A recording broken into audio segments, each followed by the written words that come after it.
Then Daniel praised the God of heaven, saying, Blessed be the name of God forever and ever, for he alone has all wisdom and all power. World events are under his control. He removes kings and sets others in their thrones. He gives wise men their wisdom and scholars their intelligence. He reveals profound mysteries beyond man's understanding. He knows all hidden things, for he is a light, and darkness is no obstacle to him. I thank and praise you, O God of my fathers, for you have given me wisdom and glowing health, and now even this vision of the king's dream and the understanding of what it means. Then Daniel went in to see Arioch, who had been ordered to execute the wise men of Babylon, and said, Don't kill them. Take me to the king, and I will tell him what he wants to know. Then Arioch hurried Daniel in to the king and said, I have found one of the Jewish captives who will tell you your dream. The king said to Daniel, Is this true?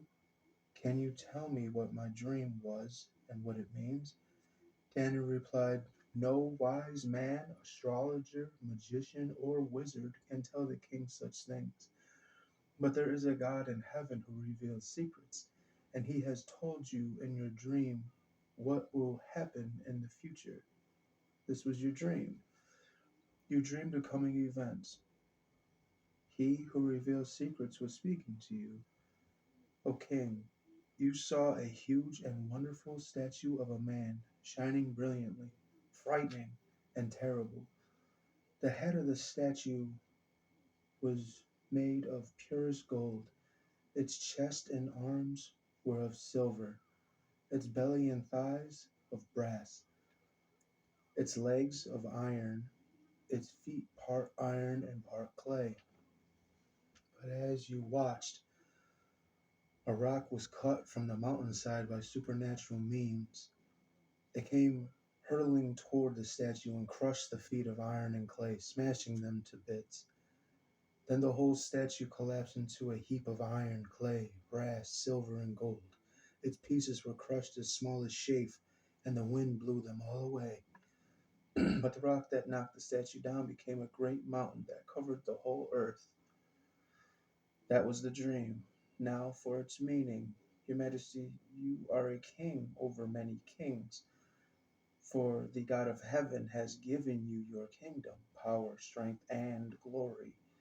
You ruled the farthest provinces, and even animals and birds are under your control, as God decreed. You are that head of gold. But after your kingdom has come to an end, another world power will arise to take your place. This empire will be inferior to yours. And after that kingdom has fallen, yet a third great power, represented by the bronze belly of the statue, will rise to rule the world. Following it, the fourth kingdom will be strong as iron, smashing, bruising, and conquering. The feet and toes you saw, part iron and part clay, show that later on this kingdom will be divided. Some parts of it will be as strong as iron, and some as weak as clay. This mixture of iron with clay also shows that these kingdoms will try to strengthen themselves by forming alliances with each other through intermarriage of their rulers. But this will not succeed, for iron and clay don't mix. During the reigns of those kings, the God of heaven will set up a kingdom that will never be destroyed. No one will ever conquer it. It will shatter all these kingdoms into nothingness, but it shall stand forever indestructible. That is the meaning of the rock cut from the mountain without human hands, the rock that crushed to powder all the iron and brass, the clay, the silver, and the gold.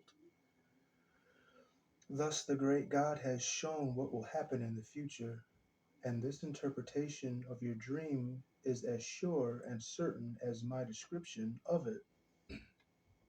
Then Nebuchadnezzar fell to the ground before Daniel and worshipped him. and commanded his people to offer sacrifices and burn sweet incense before him.